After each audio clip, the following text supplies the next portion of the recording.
Да, тут места вообще Ку- полно. Полно? Куда садиться? Скажи мне, куда сесть и сядем. Ты можешь сидеть здесь. Я могу Почти. сесть там, здесь, где угодно. Где Я сейчас удобно. гляну, как смотрится на эту камеру.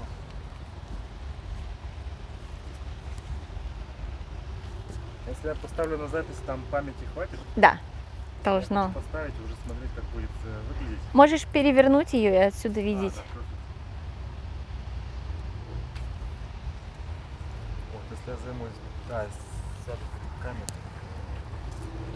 Да, вот я сяду, Сюда сядешь? наверное, так.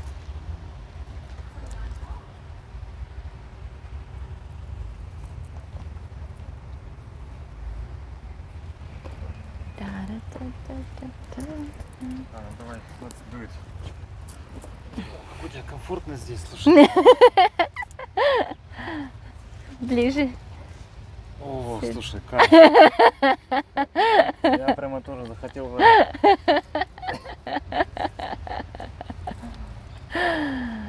У нас есть мечта, когда с ним как бы ребенок появится, тоже на вене проехаться по Австралии. Да, супер мечта. Ребята, всем привет! Сегодня я записываю видео о Van Life, о жизни в Вене, о серфинге с прекрасной девушкой, с прекрасной моей подругой, с которой мы давно-давно общались, но до этого ни разу еще не встречались лично. Поэтому я очень excited и очень рад этой нашей встрече, которая состоится буквально вот через несколько минут. Я надеюсь, что вам понравится это видео. И если оно вам понравится, то обязательно ставьте лайк, комментарии оставляйте, подписывайтесь на канал. Все это очень помогает продвижению канала. А мы с вами переходим к самой интересной части – интервью. Поехали! Это долгая история. Ну, да, кратко там, Окей. в двух словах. То есть ты жила в России? Я жила в что-то? России, я закончила университет по образованию архитектор. Я планировала поехать в Америку после 5-го курса и готовилась, училась 2 года за 1 год, чтобы поехать с подружкой в Америку. И в итоге, когда мы пришли на собеседование, нам всех зарезали, всех 42 человека автобуса, буквально 3 человека прошли собеседование, потому что предыдущий год очень много людей не вернулось из Америки, и был такой жесткий отбор, в итоге не попали. И у меня были сданы все экзамены, все было готово. Нужно было только приехать и записать диплом, написать диплом. Я планировала его писать в Америке. Депрессия, 2 недели, никуда не выходила, затворничество. Мама мне звонит и говорит: Даша, может быть, тебе на Бали поехать? Мама предложила мне поехать на Бали, и мы решили... There you go. I've got a question for you. Yeah. This is diesel. No, that's petrol. This is petrol. Yeah. So Toyota make these in petrol. Yeah, they Yeah. do. I'm actually looking for another van. Yeah, I don't want to spend a hell of a lot, yeah, but I don't want one with a door behind you, a yeah, sliding door, because I reckon I ride a push bike, drive a car, yeah, walk a lot, and I lived in there was a Toyota cut off behind the door here, and bed over cab put on it. yeah. I lived in that for 13 years. You're asking for problems every time you hop in and out of that door because a car's going past. You know what I Right. mean? Yeah. So if you've got a sliding door, you've got less reason to look to see if a car's coming, Right. which means you've got more chance of getting run over by Yeah. somebody that's tired or been drinking or playing on their phone or whatever. Yeah. Yeah. So I was just wondering if they made these in petrol. Yes, they do. So they do. They That's do. good. But do you have to lift the seat up for anything? You what? Check the seat. Lift the seat. Yeah, you lift the seat up To check the oil. to and check the water. oil and Yeah, stuff. I'm Yeah. getting too old for that, eh? I've done that for about 20 years. So Yeah. I'm getting Okay. too old for that. So I want one. I got an old Mitsubishi, like a Trago. Yeah. You do the whole lot. You open the bonnet like a car, and Yeah. everything is there. Okay. No, he is underneath. Yeah, I'm too old for that. Anyway, That's okay. bye. Bye. Слушай, а мы- Где мы остановились? ты сказала, что вас зарезали, как бы Э, не пустили тебя Да, в нас Штаты. не пустили в Штаты, и в итоге мы с подружкой, с которой мы планировали изначально ехать в Мгм. Америку, мы с ней, я ей звоню и Мгм. говорю: слушай, мы едем с тобой на Бали. Потому что у меня жила сестра двоюродная на Бали, и мама сказала ей позвонить, я с ней поговорила, она говорит: конечно, езжай на Бали, там столько серфинга, там волны, там океан, вообще понятия не имею, что такое серфинг и океан. И, в общем, мы купили билеты с моей подружкой на 6 месяцев, без понятия, куда мы летим, Мгм. 6 месяцев прожить там. Денег у нас было всего $2000 с собой на двоих. Работы у нас не было, Ага. английского у нас не было. Мгм. Мы ехали в никуда, но мы думали, что мы такие умные, что мы обязательно заработаем. Мы думали, что Бали по типу Америки, что там очень легко найти работу, и для таких умных, как мы, все будет Да. легко и просто.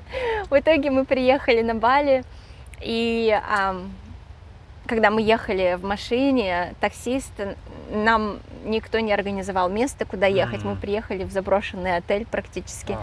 Там было только несколько свободных номеров, остальные были все разломанные, раздолбленные. Место, где живут привидения. Постоянно Я, что... кажется, слышал об этом месте. Ангрек называется, да. Да. Вот, там постоянно какие-нибудь ситуации происходят. Мгм.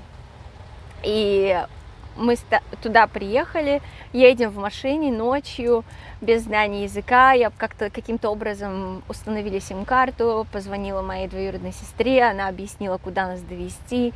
И мой брат постоянно смеялся надо мной, что я балийская принцесса. И вот мы едем с подругой в машине, я говорю: ну что, балийская принцесса? Даша, как тебе новые владения? Слушай, классно, что ты с таким юмором подходишь к этому. Да, ну потом мы жили там полгода, родители не знали о том, что нам нечего есть. Мы буквально ели один салат на двоих в день, фруктовый Ого. салат, и водички или сока покупали себе. И нам хватало денег на полный бак мотоцикла. Мы рассчитали все так, что мы платим за жилье за полгода, мы платим за аренду скутера за полгода, мы платим за все перелеты, которые мы тоже не знали, что нужно делать. И в итоге получилось, что мы жили на $2 в день с ней. В то время мой вес был примерно 45 килограмм. Я была очень-очень... Ты высокая. Ну, очень большая. вот, я очень сильно похудела, одни кожи до кости, но влюбилась в серфинг буквально 2 недели до отлета. Ага. И нашла в интернет-кафе, в Фейсбуке, кто-то смотрел, кому-то нужны были модели, бикини-шоу вокруг бассейна, там была вечеринка у бассейна, и вместо плата была уроками серфинга. Здорово, слушай. 2 недели до отлета я просто влюбляюсь в серфинг. Девочка, которая мне помогала переводить с английского на русский, тоже модель. Потом, когда я отучилась, несколько уроков серфинга, у меня очень хорошо получалось сразу быстро, и я видела, что у нее не получается. Она уже больше 2 недель каталась, и она до сих пор была на пене, и все решили, что... Все инструктора сказали, что она безнадежная, оставь ее. И я тут иду по пляжу, вижу, что она до сих пор не может встать на доску, уже 2 недели при моем примерно катании. Я говорю: ты что, до сих пор на пене? Она говорит: ну да, все считают, что я безнадежная. Я говорю: давай я попробую объяснить. И я ей объясняю как-то по-другому, видимо, на русском языке, как-то понятнее. И она со мной встает и едет. И это видит хозяин школы, он ко мне подбегает и говорит: у тебя талант учить. Я говорю: почему? Он говорит: ну, столько людей пробовали ее научить, и ни с одним она не встала, не поехала, а с тобой она просто с первого раза встает и едет. О, мы ту не нажали на record. Что? Да. Да. Пишет. По-русски хоть наговорюсь? Так. Все подключено. Сорян, сейчас ноги тряхну. Ты в носках и поэтому я бы без носков ходила. Босиком. Я не знаю, как ты отнесешься к тому, что я буду без носков. Да, снимай носки. Как я отнесусь? Я вообще вожу машину без Я вообще хожу без носков. Если только меня заставляют обуться, Ну, я вот то же самое. придется обуться. Это же Окей, Австралия. значит, и ты получила работу в серф-школе? Я получила работу в серф-школе, в итоге я уехала потом обратно в Россию закончить институт, завершить мой диплом и вернулась на Бали уже в качестве инструктора по серфингу. Потом я в разных школах работала и была менеджером большого серф-кемпа, там серф-кемпинг and schools, по-русски школа и кемпинг. Вот. А потом я встретила своего австралийского молодого человека, который работал вахтами, он летал на Бали и летал обратно, мы встретились на серфинге, и мы встречались, наверное, года 2, мы жили вместе, и он мне предложил переехать в Австралию вместе с ним. Вот. Было тоже интересно, потому что у меня уже были документы, мой паспорт уже когда-то не прошел собеседование, поэтому мне первую туристическую визу тоже не дали, хотя все документы были очень хорошо подготовлены через агента, и только со второй туристической визой получилось получить визу, приехать сюда, и здесь я жила в разных городах тоже. Я приехала сначала в Дарвин, потом переехала в Скоттс-Хед. Скоттс-Хед — это рядом с Ковс-Хаба, очень классные волны, безлюдное такое место, но очень сильно развитый локализм. Там прям, да, за волны часто бывало... Да, бывало, что я просто прихожу посидеть в воде, потому что локалы очень агрессивные. Я называла это место Пинатвилл. Орешечные виллы. Окей, ну про серфинг мы еще поговорим. Про серфинг поговорим. Так, сейчас камеру немножко смещу в твою сторону, а то я, получается, в кадре. В кадре должна быть ты. В центре, имею в виду. Вот так, наверное, лучше. Okay. Окей. И, значит, ты переехала в Австралию с Бали. Да. И, в общем-то, ты, как сказать, хотела бы быть в Австралии, или ты просто переехала сюда по случаю посмотреть, что здесь? Может быть, у тебя была мечта переехать? Вообще, на самом деле, я даже не знала, но я с самого детства рисовала Австралию. А, да? Я очень, в плане талантов, я люблю рисовать, и с раннего детства я рисовала разных животных, и тогда я понятия не имела, что такое Австралия, но приехав в Россию даже несколько лет назад, я нашла эти старые рисунки, и были рисунки кенгуру. А, да. А где ты кенгуру в школе увидела? Понятия не имею. Австралия для России это как Марс или Венера? Да, Австралия для России. И у меня очень сильно развито видение, как бы как картинки. И когда я что-то рисую, это обязательно сбывается. А, да, прикольно. И вот с детства, получается, я это рисовала. Я рисовала океан все время. И я до 11 лет ни разу не видела моря. В первый раз я поехала на море с родителями, когда мне было 11 лет. И тогда у нас с морем была такая невероятная любовь с первого взгляда. Я не могла оторвать взгляд, я не могла уйти из воды. Меня выуживали практически с очком, хватали за уши, выходи из воды, ты уже синяя. Вот. У меня было такое похоже, когда ездил к бабушке в Хабаровск. Да. Была там река Амур, и я там любил плавать. Она песочная и очень теплая. Да. Тоже был до синих губ, там сидел в воде. Но я море тогда не видел еще. Вот. И потом первый раз я океан увидела на Бали.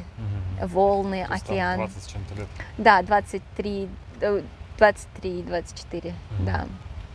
Да. Хорошо, и сколько ты уже находишься в Австралии? В Австралии я живу уже 5 лет. Я приехала сюда в 2017 году, в ноябре. Ам, И да, я очень много где пожила в Австралии, в разных местах. Не потому, что у меня был выбор, потому что у меня не было выбора. Я была и бездомная, и... Да. Да. Я не знаю, захочешь рассказывать про этот опыт? Ну, тогда я не знала, что у меня есть какие-то возможности получить помощь от государства. Я тогда, да, я думала, что я здесь одна, брошенная, как котенок в большом океане. Вот. Ну, я выбралась, мне помогали разные люди на пути. И, собственно, тот путь, через который я прошла, сделал меня тем человеком, который я сейчас есть, у которого много любви ко всем вокруг. И... Я тебя понимаю прекрасно. Но на самом деле не скажешь так по тебе, что ты прошла через все это. Да, я много работала. Да. Австралия не всегда кажется такой воздушной, радужной страной, но на самом деле здесь не все так просто. Когда приезжаешь первый раз, особенно все эти правила, которые сложно follow, сложно отследить. Ясно. И сейчас ты снимаешь жилье, да, в Австралии? Да, я сейчас снимаю жилье, но это будет ненадолго. Я планирую переехать в машину. У меня была мечта много лет путешествовать. Как я уехала, даже на Бали в 2016 году у меня четкий такой появился план, что я хочу путешествовать по всей Австралии в поисках лучших волн. И когда ты снимаешь жилье и привязан к чему-то, то это невозможно сделать. Ну, это да. И особенно, когда работа, допустим, в одном месте. А работа в одном месте, да. То есть так ты пришла к идее, что ты хочешь вэн? Да, хочу вэн. Потом я какие-то картинки стала находить, что люди действительно живут, они постоянно живут в вэне, делают какие-то там работы, проекты с... например, фотографы, серф-фотографы или видеографы путешествуют, или какие-то создают свои онлайн-проекты, учат тому или другому. То есть ты загорелась этой идеей, да? Да, ну это была идея давно, так скажем, in the back of my head, да. Ну а вообще, потому что серфинг это такой спорт, который очень свободный. И если потратить всю жизнь на путешествие по миру, то не хватит всей жизни, чтобы проколесить весь мир в лучших волн. И какой у тебя план по реновации твоего вэна, в котором мы сейчас находимся? Ну, он достаточно долго зрел, этот план. Как я уже сказала, машину это у меня уже, по-моему, года 1.5. Вот. Ты ее взяла просто пустую. Да, она была пустая, автоматика. И я собирала идеи, я думала, как сделать, кого-то найти, кто может мне помочь, объяснить, как это делать. Я встретила своего молодого человека, который друг друга, и он тоже работает над своей машиной. И мой друг порекомендовал обратиться к нему, потому что у него есть все инструменты, и он знает, как делать. Он говорит, он тебе поможет, объяснит, потому что я хочу все-таки делать в основном сама. Я хочу, чтобы это было сделано моими руками, так как мне нравится. Вот. И он мне помог установить электричество, провести, поставить вентилятор, потому что здесь очень важно иметь вентилятор. Который сверху, да, в Австралии. Вот, в местах, где жарко и где много москитов. Комары. Я тоже говорю на русском уже. Комаров и мошек разных. Вот, надо Ой, ветер, дождь. Дождь пошел. Дождь пошел, да. Да, чтобы была возможность чем дышать внутри. Планирую сделать бед, кровать выдвижную, которая будет выходить вот сюда. В нормальном собранном состоянии это будет как диван раскладной, потом ты его раскладываешь, все доски будут находиться под кроватью. Ты прямо хочешь еще и место для доски? Да, обязательно. Вся идея, как сделать вен, должна вращаться вокруг досок.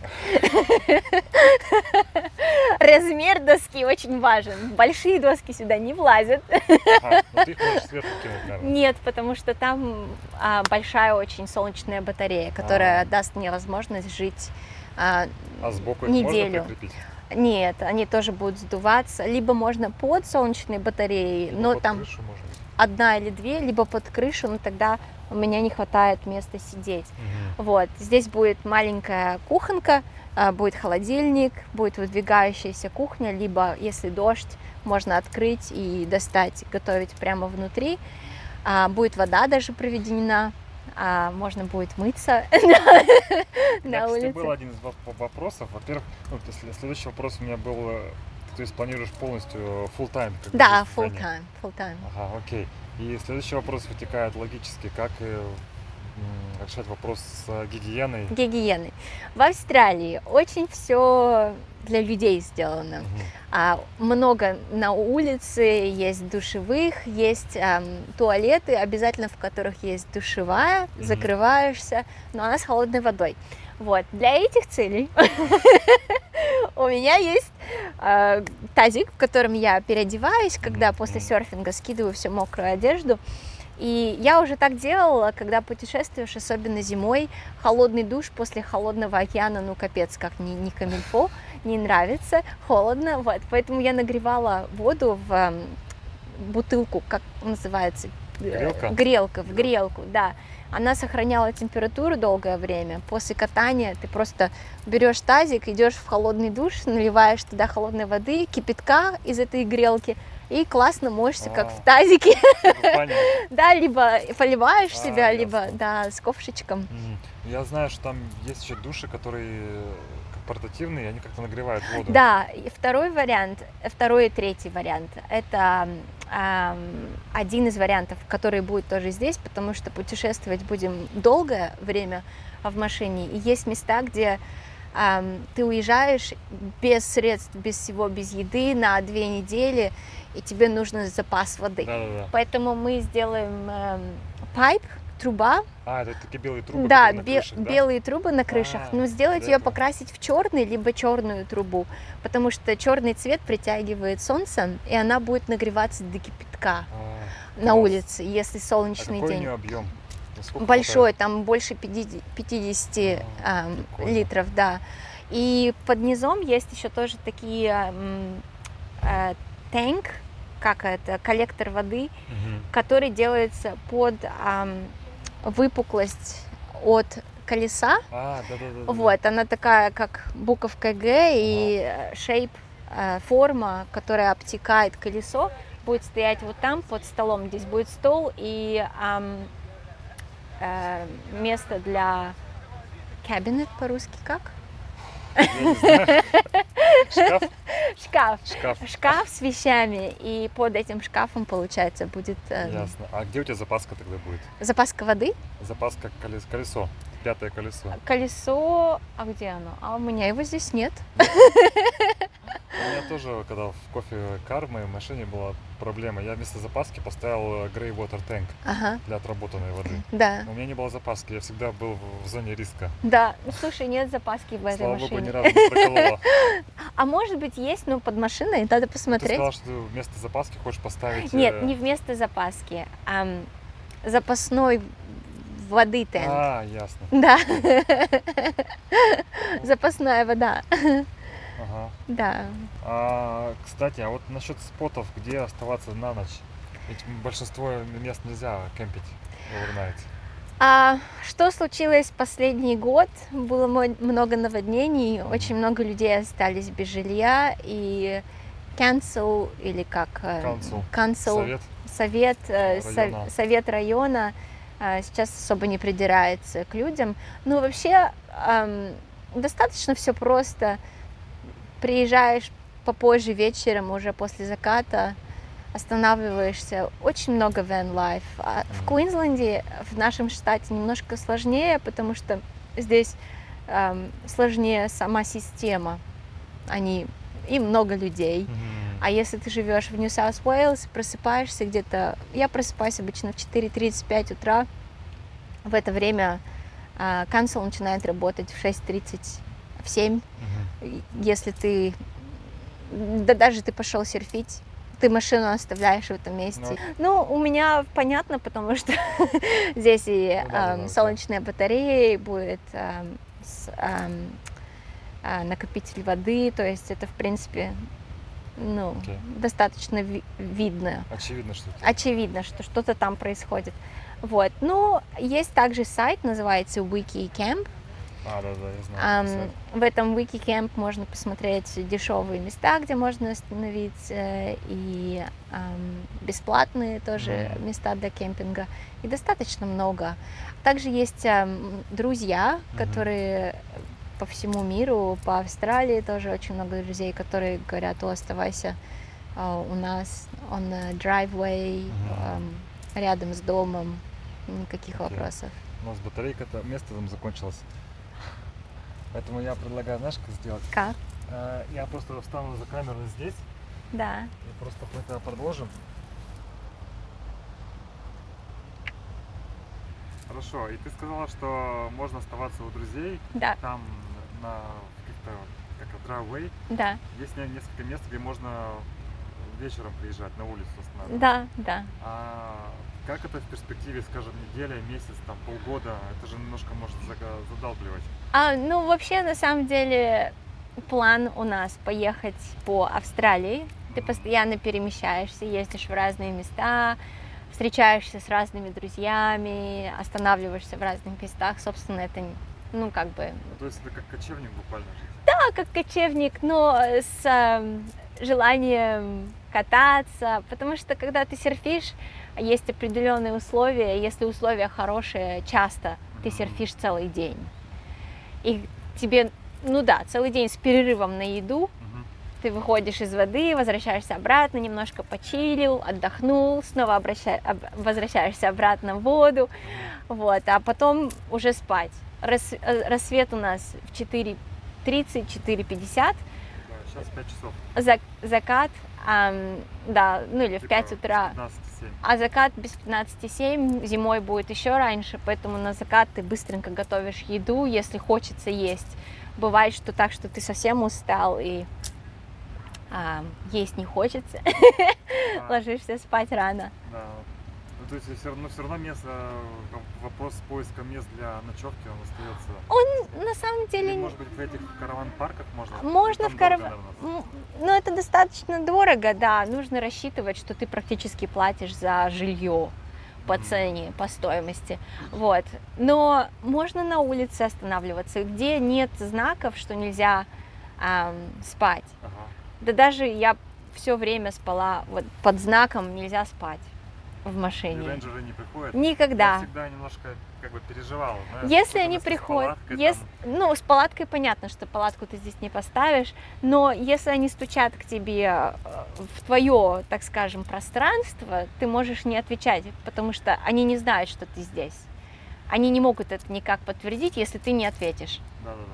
И... А они не кладут штраф под дворник? Нет, технически они не имеют права это делать, потому что они тебя не поймали спящим в машине. И вообще, почему ты... Здесь очень много таких тонкостей с регуляцией.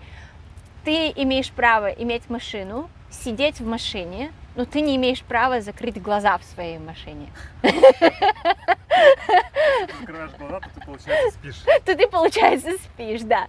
И вообще про сон. Они сами говорят, когда ты едешь, обязательно делай остановки и спи. Если ты едешь, делаешь остановки и спи, то есть ты можешь останавливаться и поспать. Для людей, кто пьет алкоголь, например, Я алкоголь не пью, у меня нет этой проблемы. Но тот, кто, допустим, напился, и денег у него нет на такси, он решил поспать в своей машине. А Ну, здесь я понимаю, к чему ты клонишь. То есть, типа, спать в обычной машине, наверное, можно, а в Вене, если ты заснешь, то уже могут больше вопросов возникнуть. ну, как бы здесь очень интересно. Я устала, я хочу поспать. В чем проблема? Ты хочешь, чтобы я поехала на дороге, совершила какую-нибудь аварию, потому что я уставшая, либо все-таки я могу поспать в моей машине без проблем. Вот. А если он тебя увидит на следующую ночь, что ты опять спишь? В этой машине, ну, ты уже просто в это место не приезжаешь. Но у меня, на самом деле, пока вот в этой машине я уже, можно сказать, практически живу. Я сплю дома за последние 3 месяца, я спала дома, наверное, ну, неделю максимум. А, ну ты ее паркуешь все равно рядом с домом где-то? Нет, я ее рядом с паркую работой, на там еще берегу. Я просыпаюсь утром перед серфингом, вообще никаких проблем, потому что, как я сказала, все вот эти вот работники, они не начинают работу рано утром, они начинают работу, ну, в 6 утра, в 6:30, в 7 утра, потому что никто не будет их заставлять работать ночью. Да. А, ты имеешь в виду рейнджеров, которые проверяют? Да. Ясно. То есть к этому времени тебя просто уже... Меня уже там просто нет, либо я уже в воде. Какая разница, я припарковала машину так же, как и все. Да.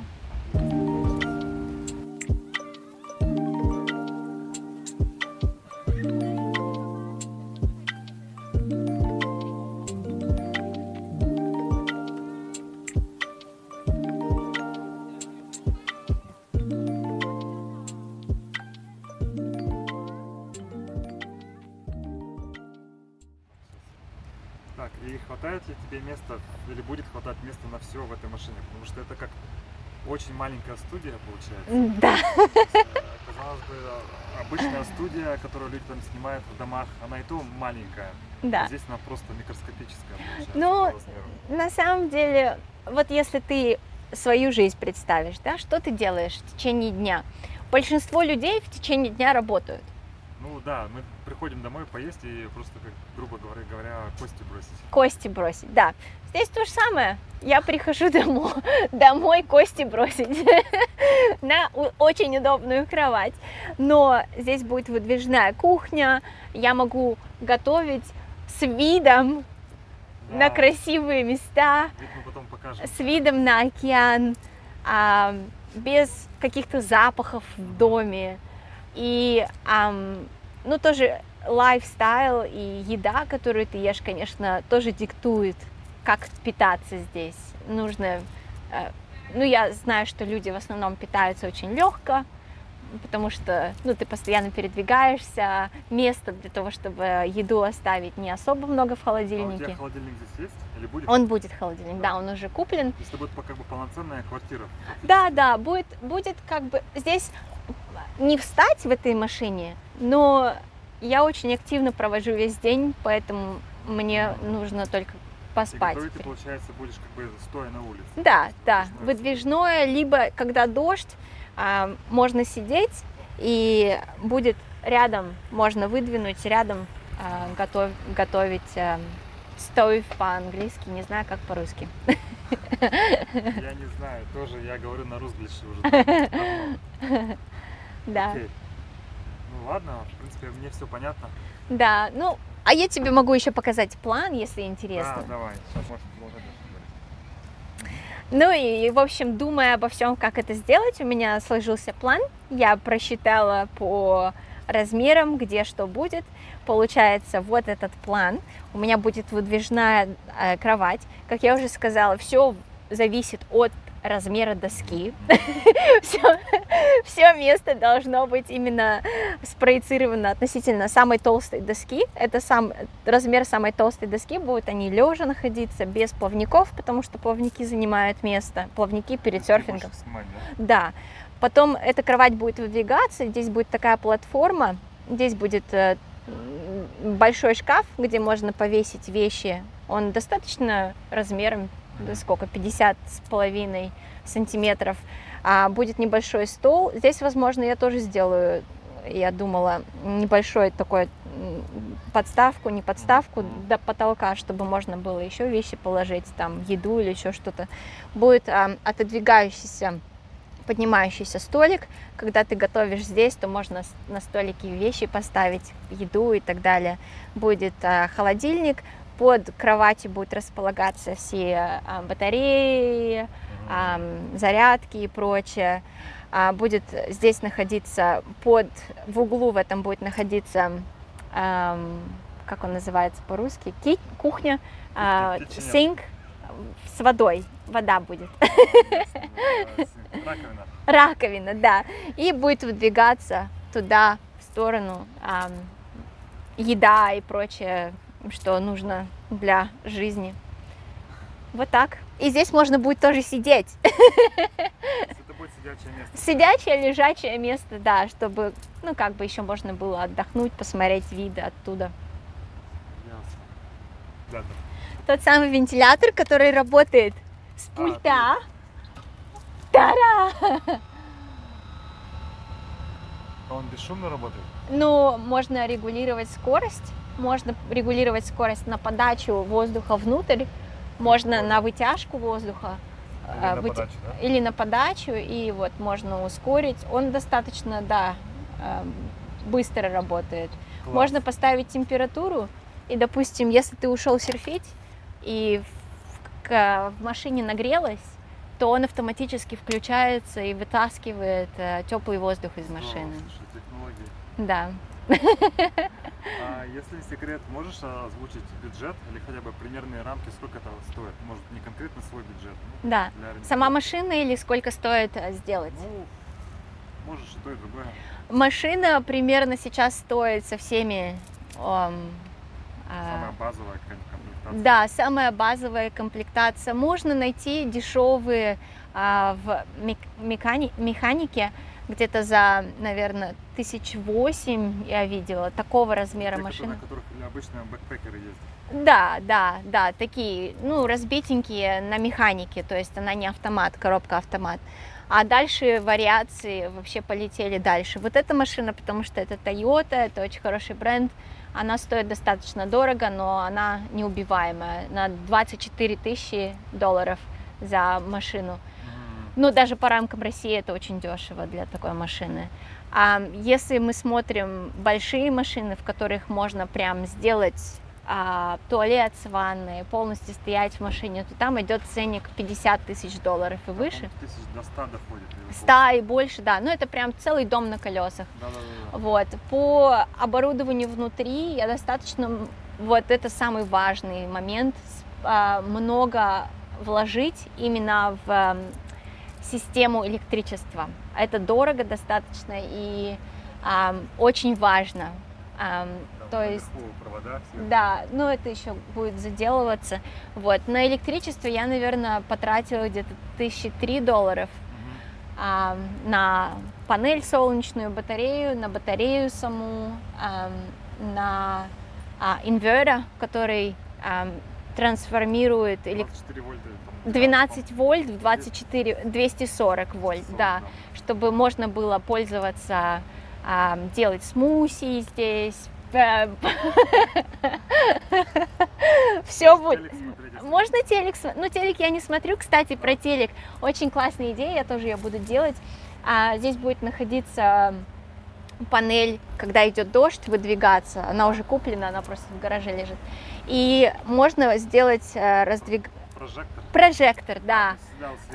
Вытаскивается прожектор, вытаскивается белое полотно, ты сидишь на улице вечером с кофейком, с чайком, с конфетками, смотришь серф-фильмы, которые я тоже буду снимать про то, как путешествую. Да? Слушай, супер, ты да. продала мне идею тоже.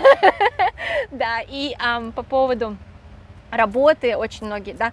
Не закончила про обшивку. Да, все будет сделано тоже с деревом обшито, потому что это дает. Как плайвуд называется? Плайвуд. Нет, фанера. не фанера, но я буду пользоваться красивыми. Я уже купила как подвесной потолок с маленькими такими рейками. Вот. Из сосны, кстати говоря. И это поможет утеплить машину и также поможет, чтобы не было так жарко в машине.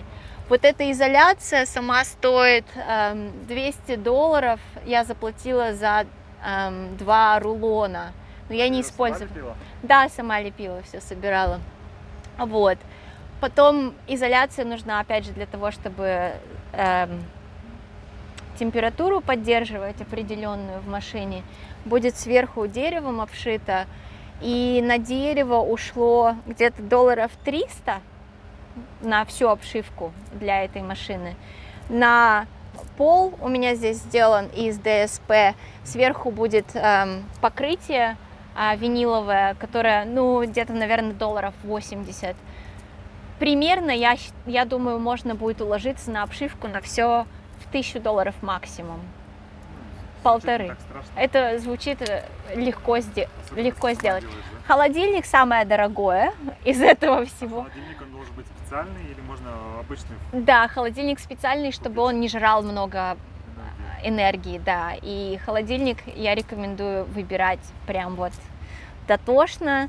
Я выбрала Bushman, который открывается как нормальный холодильник. Это как эски или он холодильник? Нет, он как холодильник, прям полноценный холодильник, 65 литров в нем вмещается.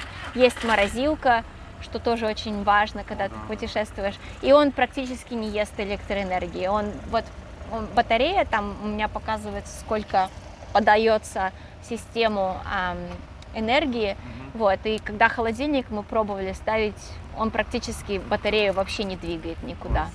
Да, батарея будет сжираться, когда используется что-нибудь нагревающее, как водонагреватель, да, чайник, либо планирую, потому что поедем в Тасманию, где холодно, в Южную Австралию, где холодно, я куплю 12-вольтный бланкет, матрасик, теплый матрасик, электрическое одеяло, да, которое... Почему-то они называются электробланкет. Да, но это не бланкет, ты им не укрываешься, это не одеяло. Да, и что еще хотела сказать? Что-то я захотела. Кстати, я пользовался такой штукой, очень классно. Да? Да. В машине? Дома. Дома. Да.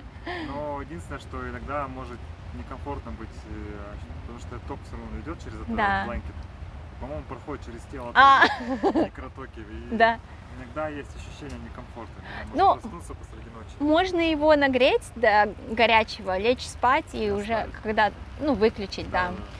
А по поводу работы многие спрашивают, как работать. Да, кстати, да, вот если удаленно, естественно. Удаленно самый лучший вариант. Есть еще варианты, как бэкпекеры работают на фермах, либо развозить что-то. У меня в планах делать программы обучения онлайн. И просто такой лайфстайл. Обучение чему? Я закончила давно уже курсы по натуральному омоложению. Вот. Это то, что ты делаешь, да? Да, это тейпирование, различные упражнения для тела. И на самом деле людям очень не хватает поддержки в плане, что кто-то это делает. А жить в машине это вообще шикарно, потому что ты можешь записывать видео в прекрасных местах. И вообще жизнь такая толкает тебя на здоровый образ жизни, на правильное питание, когда ты живешь и путешествуешь. И я считаю, что это нужно дарить другим, давать возможность пробовать и вдохновляться на их собственные. Меня тоже вдохновило. Свершение. Не на камеру. Да. Потому что, да, я представляла себе жизнь в Вене, это, конечно, такая хиповая больше такой образ жизни. Да. Что не очень комфортно, там, как жить как кочевник. Да. На самом деле, если делать все красиво, то можно, наверное, и пожить. Ой, можно. И я знаю людей, кто путешествует с семьями, с детьми. Я только хотела сказать, с детьми, с собаками. У меня есть знакомый архитектор, который купил себе грузовик, у которого только есть подставка, платформа. Он на эту платформу соорудил контейнер, который размером 3 на 4 метра, полноценная квартира. И он сделал там душ, у него двухъярусная получается, двухэтажный дом внутри, полноценная мини-квартира. Все там есть. Опускается вниз платформа, и можно на ней даже сделать, если долго останавливаться где-то, даже бассейн. На крыше, наверное, можно что-нибудь поставить. На крыше тоже, да. Ну, крыша там в основном под солнечные батареи. И очень много людей путешествуют. Но для семьи я рекомендую большую машину, потому что нужна сидушка безопасности для малышей сзади, она должна быть. Нельзя их садить спереди. Я, кстати, видел, многие ставят спереди. Если ставят спереди, то нужно относить машину, я слышала тоже это, знаю, снять подушку безопасности с этого места, потому что когда происходит столкновение, подушка безопасности может убить ребенка, потому что она сильно выстреливает. Вот, поэтому просто убирают, тоже как вариант можно ставить впереди, если она проходит по вот этим правилам, у нее нет подушки безопасности впереди. А еще я знаю, ставят, есть сиденья, которые крутятся по-разному, можно прикреплять ребенка, можно устанавливать, повернуть в ту сторону или в ту сторону. Просто машину чуть побольше нужно, либо без досок путешествовать. Мне кажется, в эту машину можно еще с ребенком разместиться. По кровати я не знаю, как кровать бы здесь встала, да. Но вот этот вот размер матраса, который временный, он размер Queen, что, собственно... Метр 60, по-моему. Нет, даже, по-моему, больше он. Вот. Может быть, 1,60 м, 1,70 м в ширину. Это получается второй после самого большого размера. Самый большой, по-моему, это King size. Да, king size, он вот настолько больше будет.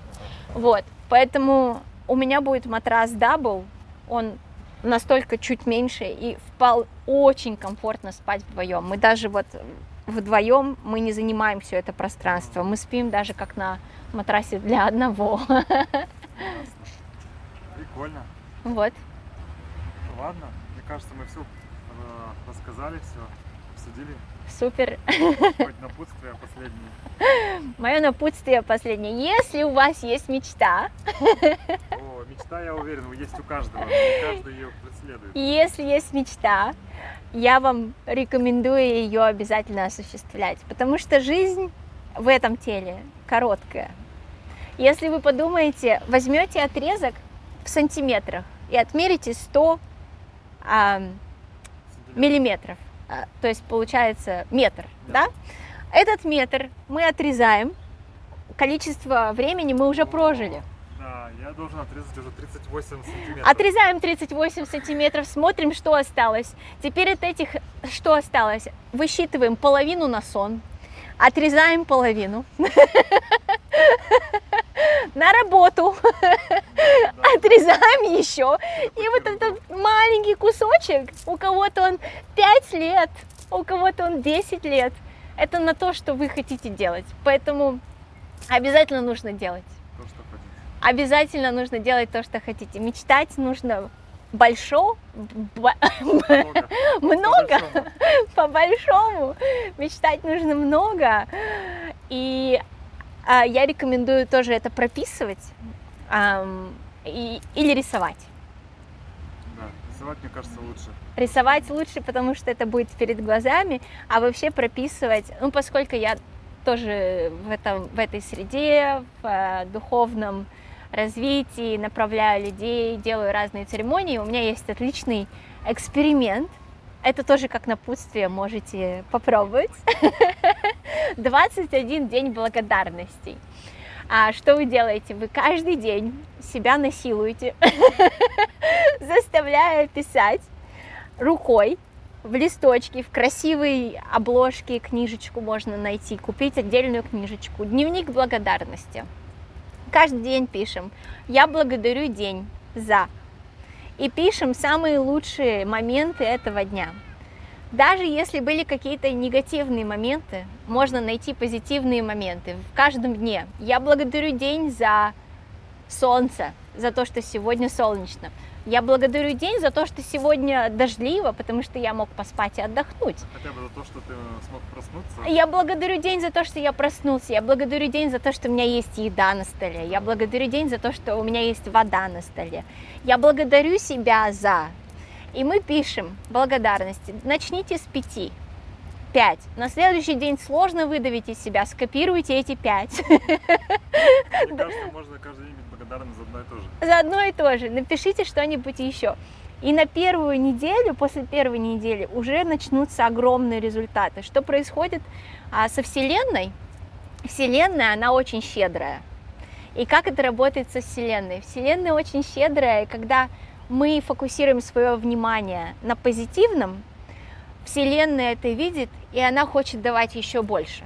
У нее предназначение приумножать. Когда мы фокусируемся на негативном, Вселенная не знает, что такое негативное или позитивное. Для нее это одинаково. Нужно приумножать. И если мы фокусируемся на негативном, тоже будет приумножение. Поэтому дневник благодарности – это фокус вот куда глубже, уже не придумать, на позитивном. И когда вы неделю себя заставляете писать позитивные моменты вашего дня, через неделю у вас начнутся еще больше позитивных моментов, еще больше. И просто жизнь 21 день для того, чтобы мозг перепрограммировался, чтобы выработалась привычка. А потом, кто хочет, продолжает, кто хочет, едет с этой красивой дорожкой дальше. Так что... Даша, я был очень рад с тобой пообщаться. И мы сейчас за кадром на нас с тобой поговорим. Спасибо большое тебе за интервью. Спасибо. Чао, чао. Чао.